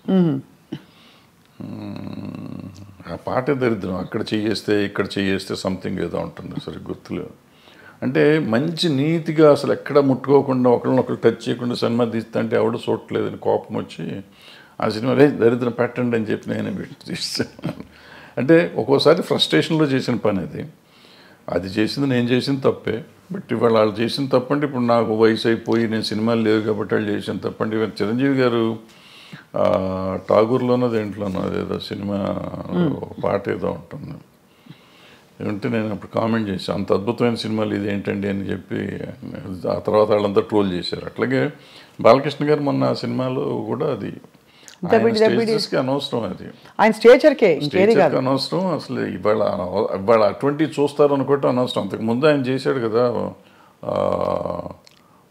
భగవత్ కేసరి, అద్భుతంగా చేశారు ఆ సినిమా. అఖండ అద్భుతంగా చేశారు. అమ్మాయి కనపడకుండానే సినిమాలు ఆడుతుంటే ఆయనకి ఎందుకు ఇది, దీనికోసం ఎవరిని వస్తారా? ఎన్ని టికెట్లు దిగుతాయి ఊరికి, కాంట్రవర్సీ తప్పించి. అందులో ఆయన ఎమ్మెల్యే, పొలిటీషియన్, అందుకనే కదా సార్ ఇన్ని ఉండగా ఆయనకి అటువంటిది ఆయనే రిజెక్ట్ చేసి ఉంటే పోయేది. లేదు చేసేసి ప్రొడ్యూసర్లు అడిగారు, డైరెక్టర్లు అడిగారు, డాన్స్ మాస్టర్ అడిగాడు, ఏదో వాళ్ళ గోల మనకెందుకు. కరెక్టే సార్. అంటే ఎంటర్టైన్మెంట్ ప్రపంచమే విస్తరించింది బాగా. నెట్ఫ్లిక్స్లో ఇంట్లోనే మనకి ఫారిన్ అయితే ఎన్నెన్నో రకరకాలు అన్నీ వచ్చినాక అసలు బేసిక్గా ఓటీటీ వచ్చిన తర్వాతమ్మా ఏది తప్పు ఏది ఒప్పు అనేది లేకుండా సెన్సర్ వాళ్ళు కూడా వదిలేస్తున్నారు ఇవన్నీ పట్టించుకోకుండా. నాకు రౌడీ అన్నయ్యలోనో దేంట్లోనో ఒక సాంగ్ చేశా, చేస్తుంటే ఈ రంభక వరకు మిడి లాగా ఉంటుంది ఇక్కడ దాకా ఓ సాంగ్లో తిరుగుతూ ఉంటే కొంచెం లేస్తుంది. సినిమా రిలీజ్ అయినాక నాకు సెన్సార్ ఆఫీసర్ ఫోన్ చేసి సార్ ఇక్కడ ఎక్కడో ఉంది సార్, ఎవరో జనం అంటున్నారు సార్, కట్ చేయండి సార్ అని. రిలీజ్ అయిన తర్వాత కట్ చేశాను నేను. జస్ట్ ఊరికే మిడి ఇక్కడ ఉంది, ఇప్పుడు గాలికి ఎగిరింది, వెళ్తే ఇంతవరకు ఎక్స్పోజ్ అయింది. నేటి దౌర్జన్యం అనే సినిమాలో ఒక సాంగ్లో వాణి విశ్వనాథ్ గారికి స్విమ్మింగ్ సూట్ వేసా, ఒక బిట్ వేస్తే సెన్సార్ కట్ చేశారు. అదే టైంలో బొబ్బిలి రాజాలో ఆమె సినిమా అంతా చొక్కా వేసుకుని కింద ఏమి లేకుండా దివ్యభారతి, అది ఫుల్ సినిమా వదిలిపెట్టారు. నాకు ఒక బిట్టు ఏంటంటే దాంట్లో వదిలేరు కదండి అంటే, ఆ సినిమా అంతా దాని మీద ఉంది, నీ సినిమా అది లేదు కదా, ఎందుకు నువ్వు చేయాలంటారు. అదే అంటే నేను ఫైట్ చేసి ఉంటే నాకు వదిలిపెట్టేవారు. ఎందుకు దానివల్ల సినిమా ఆడదని నాకు తెలుసు, ఎందుకు తీసాను నాకు తెలియదు. ఆ రోజు తీసాం అంటే డ్రెస్ చేంజ్లు కావాలంటే సరే తీద్దాంలే అనిపించి తీసాను నేను, కాదన్నారు తీసాం. అదే అంటే ఎక్కడో అక్కడ మరి ఈ అంశం తెరపైకి వస్తూనే ఉంది, ఈ ఎక్స్పోజింగ్ ఎంతవరకు ఉండాలి ఏమిటని. కానీ ఇప్పుడు బాగా టేస్ట్లు మారిపోయాయి సార్. బయట సమాజంలోనే అట్లా తిరుగుతున్నారు కదా. ఇప్పుడు మనం అంటాం ఎక్స్పోజింగ్ అంత కన్నా ఎక్కువైపోయింది అంటాం. బయట వాళ్ళ పార్టీలకు వెళ్తే, పబ్బుల్లోకి వెళ్తే మీకు అంతకంటే భయంకరంగా ఉంటున్నారు ఆడపిల్లలు. బట్ అది వాళ్ళ ఇష్టం, మనం ఎవరో అడుగుతానికి, హూ ఆర్ యూ టాస్క్, నా కంఫర్ట్ నాది అంటున్నారు. సో ఇప్పుడు మన ఈక్వల్ రైటే కాకుండా నిజంగా కూడా వాళ్ళ కంఫర్ట్, నా ఇష్టం వచ్చిన బట్టలు నేను వేసుకున్నప్పుడు ఆడపిల్లల బట్టలు ఇష్టం వచ్చిన ఆడపిల్లలు ఎందుకు వేసుకోకూడదు. ఈ కొంతమంది ఏమంటారంటే నువ్వు అటు వేయటం వల్లే కదా ఇది జరిగింది, వేయటం వల్ల జరగటం నిన్ను కంట్రోల్ చేసుకోవాల్సిన బాధ్యత నీకు ఉంది కదా. అవును, ఈ సమాజంలో ఉంటే నేను చూసి నేను ఆ అమ్మాయిని చూడగా నాకు ఏదో అయ్యింది అనేది ఆన్సర్ కాదు. బోస్ గారు కరెక్ట్గా రాశారు, you have to control your self. Correct. అంటే కోకా కడితే కొరకొరమంటూ చూస్తారు, పొట్టి గౌను వేస్తే పట్టి చూస్తారు. అది అంటే ఇంచుమించు మీరు అన్నట్టు అది అనాదిగా అది సృష్టిలో ఉండే ఒక వైపరీత్యం అలా కొనసాగుతుంది. అంటే సినిమా ఇండస్ట్రీ పాపం ఫోకస్లోకి వచ్చింది. కానీ అది సార్ మరొక అంశం, మీరు తెరపైకి చాలాసార్లు వచ్చి మాట్లాడారు, ఈ డ్రగ్స్ ఇష్యూ కూడా, ఇలాంటి కాంట్రవర్సీలు ఇవి బాగా, అంటే drugs because of the free money, easy money అందుబాటులో ఎక్కువగా ఉన్నది చిత్ర పరిశ్రమలో. లేదు మీరు అన్నట్టుగా పొలిటీషియన్స్, బిజినెస్ మ్యాగ్నెట్స్ వాళ్ళ ఫ్యామిలీస్లో. కాబట్టి దీనివల్ల ఎలా ఖర్చు పెట్టాలో తెలియక ఈ డ్రగ్స్ వీటి అలవాట్లు బారిన పడతారని చెప్పి కొంతమంది ఎవరో చెప్పారు, గ్లామర్ కోసం తీసుకుంటారని. Is that true sir?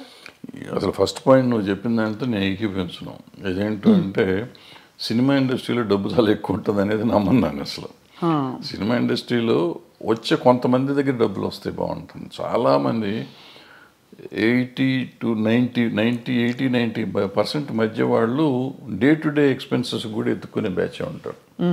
ఓ 10% ఉంటారు నువ్వు చెప్పిన డబ్బులు ఎక్కువ ఉన్న వాళ్ళు ఉంటారు. కొంతమంది ఎడిక్ట్స్ అవుతారు. ఇప్పుడు మన స్కూల్లో పిల్లలు ఉంటున్నారు, స్కూల్లో పిల్లలు దే ఆర్ ఎడిక్ట్స్ నౌ. వాళ్ళకి ఇది ఈ డ్రగ్ కొనే డబ్బులు లేకపోతే వైట్నర్ ఉంటుంది కదా, వైట్నర్ తినేసి దాన్ని అలవాటు చేసుకుంటున్నారు. ఈవెన్ రైల్వే కూలీలు అలవాటు చేసుకుంటున్నారు అటువంటి. సో ఇవన్నిటికీ ఏంటంటే వాటిని అరికట్టే మార్గం మనం ఎత్తుకోవాలి.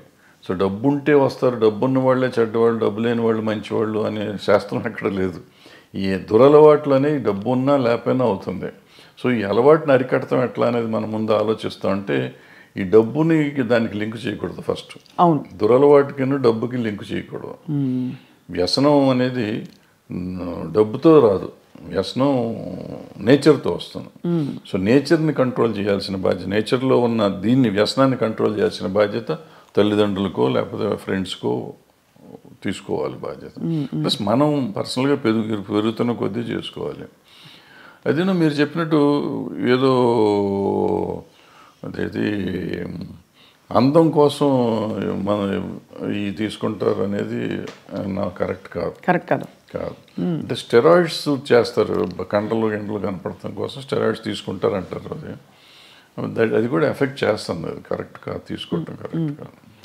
కానీ అంటే డెఫినెట్గా మీరు అన్నట్టు ఒక వాతావరణం అయితే ఖచ్చితంగా ఒక ఫ్రీ వాతావరణం అయితే కొన్ని పరిశ్రమల్లో ఎక్కువ కనిపిస్తుంది. లైక్ ఉంది అన్ని చోట్ల, కాలేజెస్ దగ్గర అమ్ముతున్నారు, స్కూల్స్ దగ్గర అమ్ముతున్నారు, పబ్బుల్లో అమ్ముతున్నారు.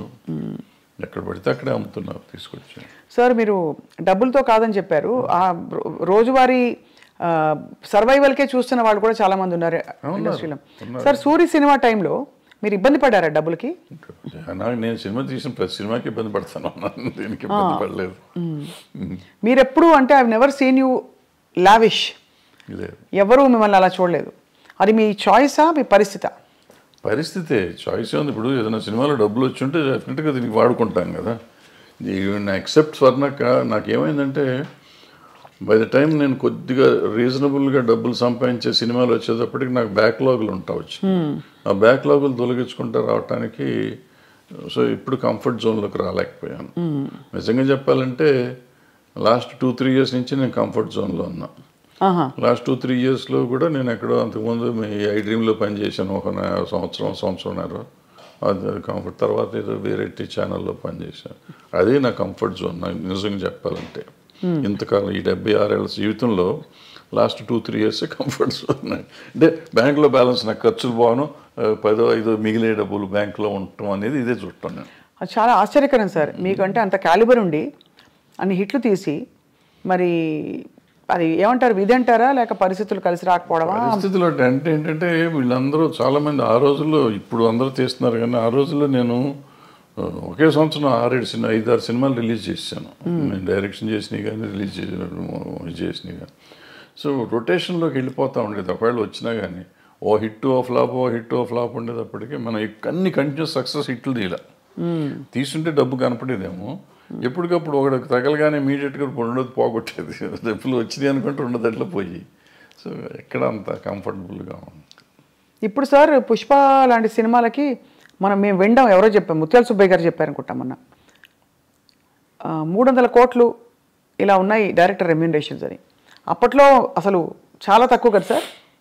అంటే ముత్యాల సుబ్బయ్య గారు రోజుల్లో ఆయన తీసుకున్నది, ఆయన చాలా ఎక్కువ తీసుకున్నారని మేము అనుకునేవాళ్ళం. మాకు తక్కువ ఇచ్చేవారు అప్పుడు. ఆయన పెద్ద డైరెక్టర్, మేము చిన్న డైరెక్టర్లం కదా ఆ రోజుల్లో. ఇది ఏం లేదు, ఆ రోజులకి డబ్బులకి ఆ రోజు ఇది, ఈ రోజు డబ్బులకి ఈ రోజు ఇది. ఈరోజు పుష్ప డైరెక్టర్కి వచ్చిందంటే పుష్ప 50% పార్ట్నర్ ఆయన సినిమాలో. టైటిల్స్లోనే ఉంది కదా, సుకుమార్ రైటింగ్స్ అని ఉంది కదా. ప్రొడ్యూసర్, అది more than director is also a producer. So ఆయన కథ అయిందే, డైలాగులు అయినయే, స్క్రీన్ ప్లే అయింది, డైరెక్షన్ అయింది, ప్రొడ్యూసర్ అయినా. కాబట్టి ఎక్కువ డబ్బులు వచ్చినాయి. ప్రొడ్యూసర్గా వచ్చినాయా రైటర్గా వచ్చినాయా అనేది మనం చెప్తే 100 వచ్చిందా 200 వచ్చిందా అని వేరే సంగతి. But whatever he got, it is because of so many aspects. Now sir మీ ప్రకారం ఇక్కడ మనం బాహుబలి లాంటి సినిమాల్లో రాజమౌళి గారిని చూసాం, పుష్ప రంగస్థలం లాంటి సినిమాల్లో సుకుమార్ గారిని చూసాం, RRR ఆస్కర్ విన్నింగ్ దీనిలో మన రాజమౌళి గారిని చూసాం. ఈ డైరెక్టర్స్ అందరిలో sir who do you think is carrying that ఆరా? అంటే వాళ్ళు రకాల్లో వాళ్ళు ఇది ఉన్నారు అన్నప్పుడు. రాజమౌళి గారిని చూస్తున్నాం. రాజమౌళి గారు ఆయన ప్రతి సినిమాకి ఒక డిఫరెంట్గా జోనర్ ట్రై చేస్తూ ఉన్నాడు. ఎక్సెప్ట్ బాహుబలి 1 and 2 తప్ప మిగిలిందల్లా మీకు ఏ సినిమాకి ఆ సినిమాకి ఒక డిఫరెంట్. రెగ్యులర్ కమర్షియల్ అయినా కానీ మొదటి సినిమాల్లో ఏం చేసామంటే ఆయుధాలు మార్చేవాడు. తర్వాత ఈ చేంజ్ ఈగ దగ్గర నుంచి చేంజ్ దిస్ థింగ్ ప్యాటర్న్ మార్చి ఏ సినిమాకి ఆ సినిమా కొత్తగా తీయటం మొదలెట్టాడు.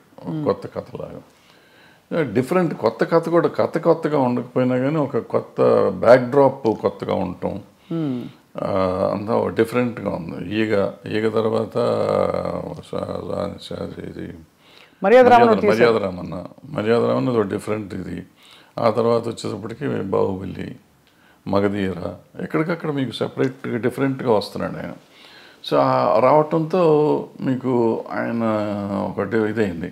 ప్లస్ ఆయనతో పాటు ఆయన కొత్తగా కనిపెట్టింది ఏంటంటే director should be A marketing man. ఇంతకుముందు మా డైరెక్షన్ వాళ్ళకి మాకు మార్కెటింగ్తో సంబంధం ఉండేది కదా. ప్రొడ్యూసర్స్ వస్తాడు అనే పద్ధతిలో ఉండేవాడు. రాఘవేంద్రరావు దగ్గర నుంచి మేమంతా అయిపోయేవాడు.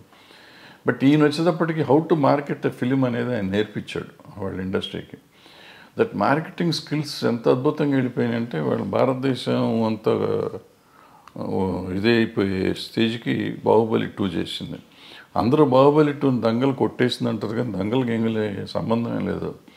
బాహుబలిని ఇంతవరకు చేస్తే ఇప్పుడు ఈ సినిమా చేసి ఉండాలి. దంగల్లో వచ్చింది ఏంటంటే చైనాలో ఒక దాంట్లో వచ్చింది డబ్బులు. చైనా డబ్బును మనం లెక్కేసుకుని 2,000 కోట్లని కంగారు పడుతున్నాం తప్ప మనకి ఇక్కడ వచ్చింది 600 కోట్లు 700 కోట్లు. అదే అయితే ఒక లాంగ్వేజ్ అంత రావటం చాలా గొప్ప. అది 60 కోట్లకి చేసి అంత రావటం అనేది గొప్ప విషయం. దాన్ని డిస్ప్యూట్ చేయటం లేదు. అద్భుతమైన సినిమా అది. సో మన ఇండియన్ సినిమాలో ఇండియన్ డబ్బు చూసుకున్న సినిమాలు ఇయే. ఆ చైనాలో 2,000 కోట్లు వచ్చినా అదంతా మళ్ళీ మనకు షేర్ వచ్చేటప్పటికి చాలా తక్కువ వస్తుంది. అక్కడ 30% 20% అంత వస్తుంది. అవును. సో అవి మనం గ్రాసులు చెప్పుకుని ఊరికే కంగారు పడుతూ ఉంటాం. ఇప్పుడు బాహుబలి తర్వాత ఇది వచ్చింది. అలా అంటే మీరు అన్నది రాజమౌళి గారిది చాలా ఒక డిఫరెంట్ టెక్నిక్. ఈయన వచ్చేటప్పటికి ఈయనన్నీ లెక్కలని చేసిన సినిమాలు వదిలిపెట్టి ఈయన డిఫరెంట్గా చేసిన సినిమాలు ఈయన సిట్ అయినాయి. చూడండి మీరు, అంతకుముందు మీరు ఆర్య చేశాడు. ఆర్య డిఫరెంట్గా ఉంటుంది. తర్వాత ఏదో చేశారు కొన్ని అటువంటి ఏదో లెక్కలు నాకు అర్థమే కదా. 1 ఒకటి ఎన్టీఆర్తో ఒక సినిమా ఏదో చేశాడు. కప్పులు తిప్పుతూ ఉంటాడు, ఏదో తిరుగుతూ ఉంటుంది. ఏది మన నాకు అర్థం కాదు. మళ్ళీ మొన్న వచ్చేటప్పటికి రంగస్థలం అద్భుతంగా తీశాడు. అద్భుతం వెనక్కి తీశాడు. అసలు ఎవరు మన తెలుగులో మనం ఊహించలేని గొప్ప సినిమా అది ఒక రకంగా చెప్పాలంటే. ఆ టైప్ ఆలోచన కమర్షియల్ అయినా కానీ ఎప్పుడైతే అంగవైకల్యం తీసుకురాగలిగాడో ఆ అంగవైకల్యం మీద సినిమా వచ్చేటప్పటికి అద్భుతంగా ఉంది. అది చాలా ఒక లైవ్లీగా ఉంది సినిమా. విలేజీ ప్యాటర్న్ అది అద్భుతంగా ఉంది ఆ సినిమా. ఈ పుష్పకు వచ్చేటప్పటికి Pushpa was a routine film నాకు తెలిసినప్పుడు. పుష్ప 1, పుష్ప 2 ఈ స్మగ్లింగ్ మీద ఏదో రెప్లికా తీస్తారు ఏముంటుందిలే అని నేను చూడలే. యాక్చువల్గా నేను మొన్న చూశాను. ఎప్పుడైతే మీకు సెకండ్ హాఫ్లో ఆ ఫ్యామిలీ ఎలిమెంట్ వచ్చిందో, వైఫ్ అండ్ హస్బెండ్ వాళ్ళ రిలేషన్షిప్ మీద ఎప్పుడైతే సినిమా తీశాడో మీకు అందుకైతే అన్స్టాపబుల్ అయిపోయింది సినిమా. ఇది ఇవాళ రెవెన్యూ కనపడుతుందంటే ఫ్యామిలీ ఊరికి మా గంధపు చెక్కలు దొంగ కాదు. ఆబ్వియస్లీ అతని పెర్ఫార్మెన్స్, అల్లు అర్జున్ పెర్ఫార్మెన్స్, అల్లు అర్జున్తో పాటుగా రష్మిక అక్కడికి వచ్చేటప్పటికి ప్లస్ ఈ రిలేషన్షిప్ డైరెక్టర్ ప్రజెంట్ చేసిన విధానం అద్భుతం. సెకండ్ హాఫ్ ఏడిపించాడు. ఆ సినిమాలో ఏడిపించడం అయింది. అందుకని సినిమా ఆడింది, ఇప్పటికీ ఆడుతుంది, ఇంకా ఆడుతుంది. అంటే నేషనల్ అవార్డు వచ్చిందంటే సినిమా ఇట్స్ గ్రేట్ కాదు. ఇప్పుడు అదే మనం ఎప్పుడు నేషనల్ అవార్డు ఆయనకు వచ్చింది, డైరెక్టర్గా హీరోకి వచ్చింది. హీరో పెర్ఫార్మెన్స్ ఈ సినిమా కూడా అద్భుతంగా చేశాడు. మళ్ళీ నేను 2వ సారి ఇచ్చినా ఆశ్చర్యపోక్కర్లేదు. అవును కదా సార్, అంతే కదా. సో ఒకలా చూస్తే యాక్చువల్లీ ఒక కొత్త లీగ్ ఆఫ్ సినిమా వస్తుంది ఇప్పుడు.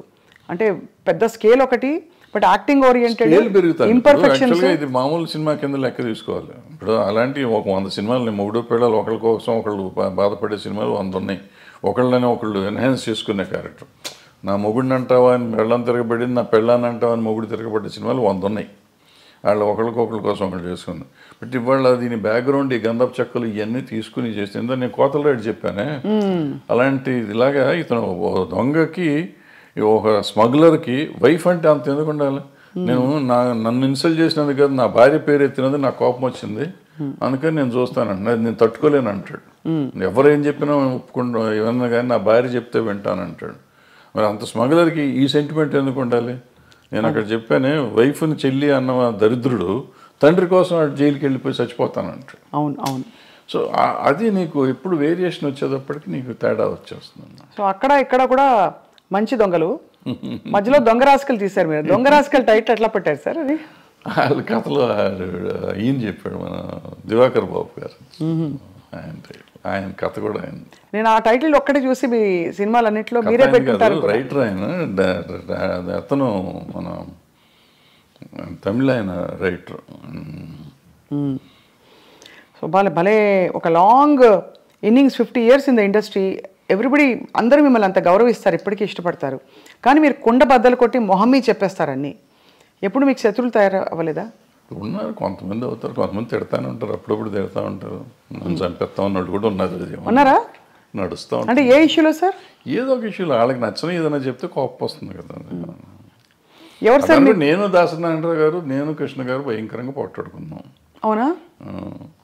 ఎలా పోట్లాడుకున్నారు? ముఖాలు కూడా చూసుకునే లెవెల్లో పోట్లాడుకున్నాం. తర్వాత మేము ఇద్దరం అసలు నేను కృష్ణ గారు కానీ నేను దాసనారాయణరావు గారు అంత క్లోజ్గా మళ్ళీ ఎవరు లేరు. ఇప్పుడు ఏ విషయాల్లో వచ్చేవి గొడవలు? అంటే మాకేదో దీంట్లోనే మనం వేరే సొంత పర్సనల్ ఇష్యూస్ మాకేమైనా లేవు కదా. క్రియేటివ్ డిఫరెన్సెస్లోనే చాలా గట్టిగా మొహాలు చూసుకోకుండా అంతవరకు మాట్లాడుకోకుండా. అప్పుడు సెల్ ఫోన్ లేవు ఇవన్నీ. అంటే మీరు మరి మళ్ళీ ఎలాగా మేకప్ అలాగా మళ్ళీ ఆటోమేటిక్గా అయిపోయింది. ఆటోమేటిక్గా అంటే ఎవరిలోనూ కల్మషం లేదు. ఇప్పుడు నాకు కల్మషం ఆయన మీద, నారాయణరావు గారి మీద కానీ కృష్ణ గారి మీద కానీ కల్మషం ఉండి నేను పంతం పట్టి ఉంటే వేరే, వాళ్ళకి నా మీద అటువంటిది ఏం లేదు. ఒక క్రియేటివ్ డిఫరెన్స్ వచ్చింది నాకు కృష్ణ గారికి, అట్లాగే దాసనారాయణ గారికి నాకు ఒక క్రియేటివ్ డిఫరెన్స్ వచ్చింది. సో అప్పుడు యూత్లో ఉన్నాం కాబట్టి దాసనారాయణరావు గారి మీద కొంచెం చిల్లల పల్లలుగా నేనే ఆయన మాట్లాడలే పాపం. సో ఆయన పిలిచి ఒక రోజు కూర్చోబెట్టి మాట్లాడారు, అయిపోయింది, సెట్ అయిపోయింది. మీరు ఫాండ్గా ఇష్టపడి వేసుకునే మీ సినిమా ఏది సార్? వేసుకుని చూసే సినిమా పోతే పోనీయా, స్వర్ణక్క? నాకు పోతే పోనీ ఒకటిను, అలజడి ఒకటి. అలజడి ఎందుకంటే అలజడి ఇట్స్ మై ఓన్. ఎక్కువ సినిమాలు డైలాగులు కూడా మేము కాలేజ్లో జరిగిన సీన్స్ ఇవన్నీ ఎక్కువగా నా కాలేజ్ డేస్ మొత్తం అంతా అది. సో ఆ సీన్లన్నీ నేను ఆ కాలేజీలో మాట్లాడిన డైలాగులే పెట్టి రాసుకున్నాం. వేరే కొత్తవి కూడా రాయలేదు అంతవరకు, కాలేజ్ సీన్స్ వరకు. సో అందుకని కొంచెం నాకు ఇష్టమైన సినిమా అది. మీరు వెస్లీలో చదివారు కదా సార్? వెస్లీ, సికింద్రాబాద్ వెస్లీలో చదివారు. మీ వివాహం ఎలా అయింది సార్? అది మా ఇంటి పక్క ఇల్లు, 2 ఇళ్ళు అవతల ఉండేవారు ఇల్లు. సో మీరు చూసి ఇష్టపడ్డారు అయితే, అంతేగా? Love marriage. లవ్ మ్యారేజే. అదే మరి ఇందాక ఏమన్నారు, ఫోటోలు కూడా చూడమని చెప్పారు సార్ మీరు. అది వచ్చింది అది. సో మీ పిల్లలు ఎవరు మీ బాటలో నడవట్లేదా? వాళ్ళు సినిమా ఇండస్ట్రీ వద్దనుకున్నారా? మీరే డిసైడ్ చేశారు సార్ వాళ్ళకి? నేను చేయలేదు. నేను సినిమాలు చూడమంటే సినిమాలు కూడా చూడరు. చూడరా? నా సినిమాలు ఏం చూడరు, బయటికి చూస్తారని తెలియదు నాకు. చిన్నప్పుడు పెద్ద ఇష్టపడేవారు కదా, వెళ్ళేవాళ్ళు సినిమాకి తీసుకెళ్ళేవాడిని కానీ పెద్ద. So life has taught you so much sir. అంటే వాట్ ఈస్ మీ కోర్ టేక్ అవే ఏంటి లైఫ్లో అని? To be satisfied with whatever you have first point, then you will be very happy with that. అంతే తప్ప నాకేం లేదు, నా కళ్ళు ఉన్నారు వీళ్ళు ఉన్నారు, ఇక నా కళ్ళ ముందు ఉండి వీళ్ళు వెళ్ళిపోతున్నారని మనం బాధపడిపోతామంటే you lose lot of things. నేను ఐఎమ్ హ్యాపీ ఉన్నాను, బాగానే ఉంటాను కదా. బాగుంటానికి ప్రయత్నం చేయాలి. అంటే ప్రయత్నం చేయకుండా తిరగటం అనేది ఒకటోకి వచ్చింది. ముందు ప్రయత్నం చేయి, నీ పని. కృష్ణుడు చెప్పిన భగవద్గీతలో నీ పని నువ్వు చెయ్యి, వచ్చేది ఫలితం నీ చేతిలో లేదు. ఫలితం ఒక్కోసారి ఏదైనా రావచ్చు, కరెక్ట్, అవును. ఫలితం లేకపోయి ఉండొచ్చు, బట్ నీకు కృషి అయితే ఉండాలిగా. అవును, కృషి చేస్తూనే ఉండు, so that will be very happy, హెల్దీగా ఉంటావు. Ultimate result is not yours. వచ్చినప్పుడు వస్తుంది. దేవుడిని నమ్ముతారా సార్ మీరు? నేను నమ్మను. మరి కృష్ణుడు దేవుడు కాదా? అంటే ఆయన చెప్పిన భగవద్గీత నమ్ముతారు? ఏదైనా నమ్మటం అనేది ఏముందమ్మ దీంట్లో. ఆయన చెప్పింది ఇప్పుడు అందరూ ప్రపంచం అంతా నమ్ముతుంది కదా భగవద్గీతని, అందులో ఆయన చెప్పింది నేను చెప్తున్నాను. నేను చెప్పటం కదా, నేను ఏదో ఇదేం కాదు, అదే కదా అంటారు. మన లైఫ్ జీవనసారం అంటారే, జీవనసారం అంతకంటే ఏముంది. మనం చేయాల్సింది చేయకుండా నాకు లేదు. ఇప్పుడు మనం చాలామంది సినిమా ఇండస్ట్రీలో ఉన్నాడు అంటారు, నాకు సినిమా ఇండస్ట్రీ నేను ఎవరు రమ్మన్నాడు? నువ్వు యూ చూస్ యువర్ సెల్ఫ్. మీరు ఇక్కడికి వచ్చి దీన్ని కావాలని కోరుకుని ఏదో ఇస్తారంటే నువ్వు సాధించాలి. ఇప్పుడు చిరంజీవి గారు, ఎన్టీ రామారావు గారు, నాగేశ్వరరావు గారు వీళ్ళంతా సాధించి వాళ్ళు గొప్పవాళ్ళు అయ్యారు. చాలా కష్టపడి ఉంటారు కదా సార్. ఇంత వాళ్ళలాగా వాళ్ళు వచ్చేసింది, వాళ్ళకి అంత వచ్చింది నాకెందుకు రాలేదంటే వాళ్ళలాగా నువ్వు ఏమైనా చేసావా? నువ్వు చేయలా. నువ్వు చేస్తే నీ పరిధికి ఎంత ఉందో అంత పరిధి నీకు వస్తానే ఉంది. నీ టాలెంట్కి సంబంధించి ఇప్పుడు నేనున్నానమ్మా, నేను సినిమాల్లో 1 వేషం వేసి ప్రకాష్ రాజ్కి అంత ఇచ్చేస్తున్నారు, ఆడ పెట్టుకుని నన్ను ఎందుకు పెట్టుకోలేదంటే నాకు పర్సనాలిటీ ఉంది కదా. ఆయన యాక్టరు, ఇవాళ దేశాన్ని ప్రపంచంలోనే ఆయన పేరు చెప్పుకునే అంత గొప్ప యాక్టర్ అతను. అవును, అతనిలాగా నేనున్నాను, ఒడ్డు పొడుగున్నాను, డైరెక్ట్ చేశాను, 2 సినిమాలు యాక్ట్ చేశాను, ఆయన పెట్టుకుంటారు నన్ను పెట్టుకోరని ఏడిస్తే నా ఆరోగ్యం చెడుతుంది తప్ప ఏం రాదు, పోదు, నాకేం రాదు. సో దిస్ కంపారిజన్ కానీ లేదంటే అసలు మనం వేరే కానీ ఆలోచించకుండా మనం చేయాల్సింది చేసుకుంటూ పోతూనే ఉండాలి, వచ్చినప్పుడు వస్తుంది. సార్ తెలుగు ఫిల్మ్ ఛాంబర్ ప్రెసిడెంట్గా మీరు వ్యవహరించారు. మూవీ ఆర్టిస్ట్ అసోసియేషన్లో మూవీ ఆర్టిస్ట్ మెంబర్ని కూడా కాదు, అంటే కాదు, బట్ జరుగుతున్న మార్పులు పరిణామాలు, ఆర్ యూ సాటిస్ఫైడ్? అంటే ఒక as a senior film technician. అంటే బేసిక్గా మనం అసలు మూవీ ఆర్టిస్ట్ అసోసియేషన్ అనే దాని గురించి పెద్దగా ఎక్కువ మాట్లాడుకోవటం అవసరం లేదు. ఎందుకంటే కంటే ఒక 800 మంది మెంబర్స్ దాంట్లో 200 మంది అసలు వాళ్ళు ఉన్నారో లేరో వాళ్ళకే తెలియదు. కానీ అంత ఢిల్లీ ఎలక్షన్ లెవెల్లో చేస్తారు కదా సార్, దాని తాలూకు ఊరికి చేసుకుంటారు వీళ్ళు, చేస్తారో అనవసరం, చేయాల్సిన అవసరం లేదు అది. ఈవెన్ ఛాంబర్ ఎలక్షన్ కూడా నేను మొన్న లాస్ట్ బిఫోర్ ఇయర్ ఎప్పుడు చెప్తే ఎందుకు చేస్తున్నారంటే దాని పోయే కాలం ఏమొచ్చి పోయే కాలం వచ్చిందని తిట్టొచ్చారు, మీడియా ముందే తిట్టొచ్చాను ఆ రోజు. అంతే, మనకి ఏదో సరదాగా ఎలక్షన్ చేసుకోవాలి తప్ప దీంట్లో రూపాయి వచ్చేది లేదు ఎవరికి. ఫస్ట్ పాయింట్ మన టైం వేస్ట్.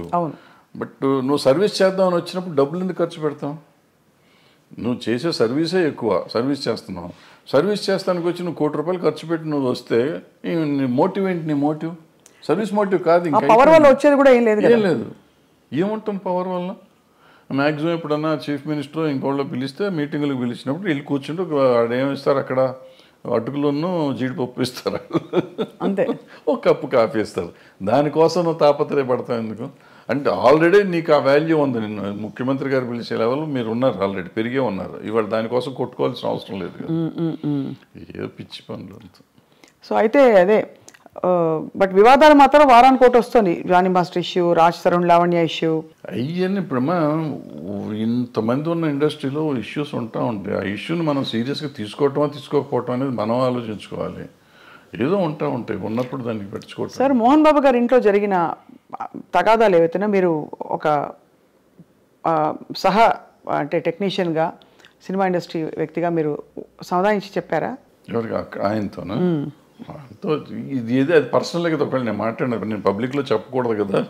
ఇప్పుడు నేను నిజంగా వాళ్ళ వెల్విషర్ని అయితే ఒకవేళ నేను ఇల్లు అక్కడ ఏళ్ళు పెట్టుంటే, పెట్టానా లేదా అనేది తర్వాత సంగతి, పెట్టుంటే అక్కడ ఏం జరిగింది ఇక్కడికి వచ్చి ప్రమోషన్ కాదు, ఏం జరిగింది కాదు సార్. బట్ అసలు అంటే అది బాగా బహిరంగంగా అయిపోయింది కదా, వాళ్ళే మీడియాకి వచ్చారు. ఇప్పుడు వాళ్ళు బహిరంగంగా ఉన్నారు, నేను బహిరంగంగా ఉండకూడదు. నేనని కాదు, ఎవరైనా కానీ, ఎవరు ఇంటర్ఫియర్ అయినా కానీ, ఇంటర్ఫియర్ అయిన వాళ్ళు బయటకు వచ్చి ఇట్ట జరిగిందని చెప్తే ఇక వాళ్ళు పెద్ద మనిషి ఎట్ అవుతారు వాళ్ళు. ఫస్ట్ పాయింట్ అది తప్పు. రెండోది అటువంటివి జరగటం విచారకరం. అందులో మన వాళ్ళు కావాల్సిన వాళ్ళు, పిల్లలు మంచివాళ్ళు, తండ్రి మంచివాడు, ఈ రకాల సమస్య ఎందుకు సమస్య వచ్చిందని నాకైతే అర్థం కాలేదు. నాతో అందరూ బాగుంటారు, 4-3 పిల్లలు బాగుంటారు, ఆయన బాగుంటారు, మోహన్ బాబు గారు బాగుంటారు, అందరూ వెరీ నైస్ పీపుల్. చాలా మర్యాదగా నాతో చాలా అంకుల్ అంటారు పిల్లలు, ఆయన తమ్ముడు అంటూ ఉంటాడు. వాళ్ళ ఇంట్లో అట్లా జరిగిందంటే నాకు నిజంగా బాధగా ఉంది. I just really wanted to go and speak, but ఏమో ఎందుకు డెలికసీస్ వాళ్ళవి మనకి ఎందుకని నేను అడగలేదు.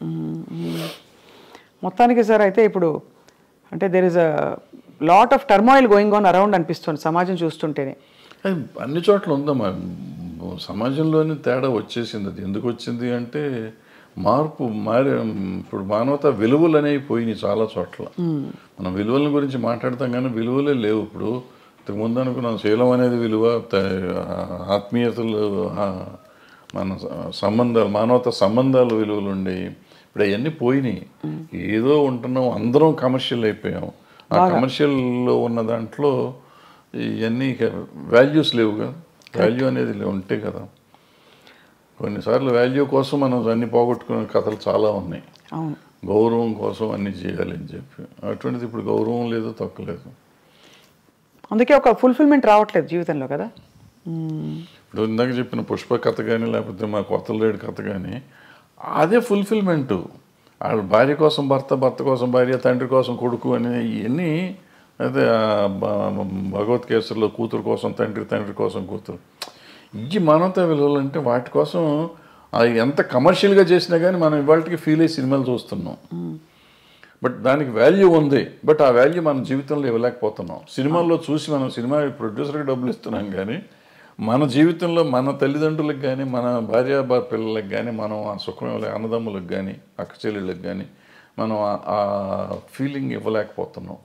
ఆ సమాజంలో వచ్చిన మార్పులో మనలో వచ్చింది.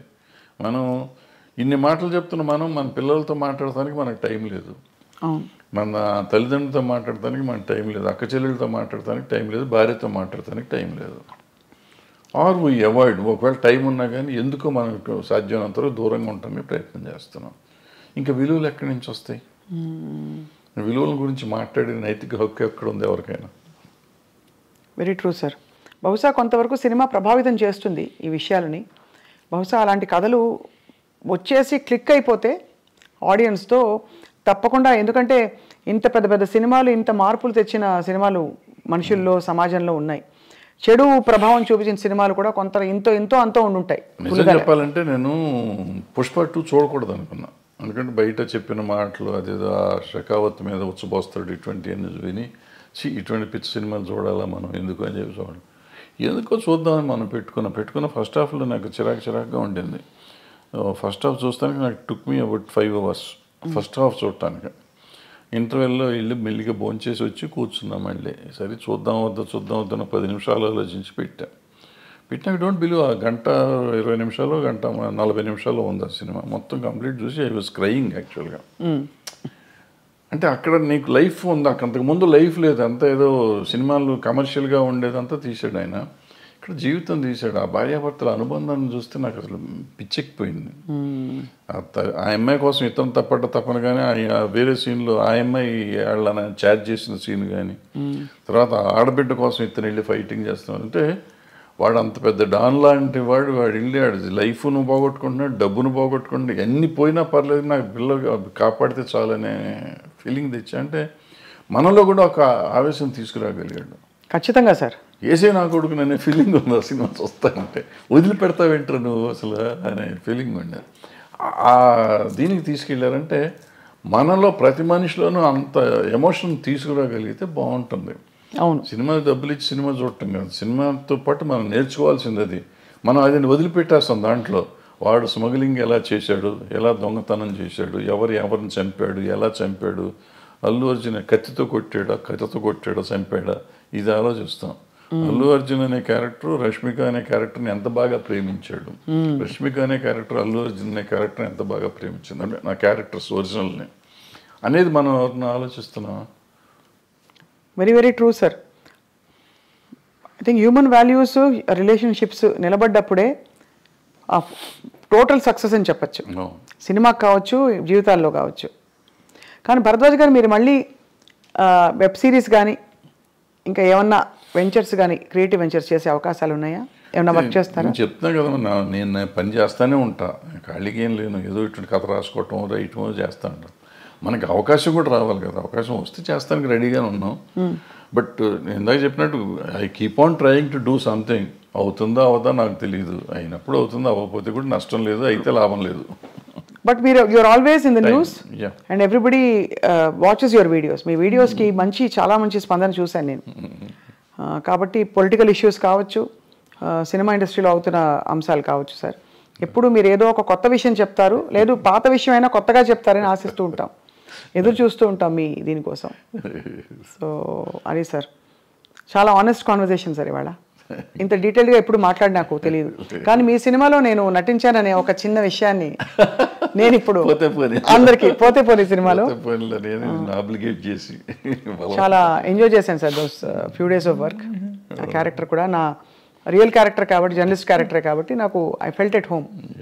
అది thanks for the opportunity sir. And తప్పకుండా మీతో టచ్లో ఉంటాం. అప్పుడప్పుడు ఏమన్నా ఉపద్రవాలు వచ్చినా, సునామీలు వచ్చినా వచ్చి మళ్ళీ మిమ్మల్ని పలకరిస్తాం. సునామీ ఎందుకు వచ్చింది భరద్వాజ్ గారు? Thank you sir. నమస్కారం.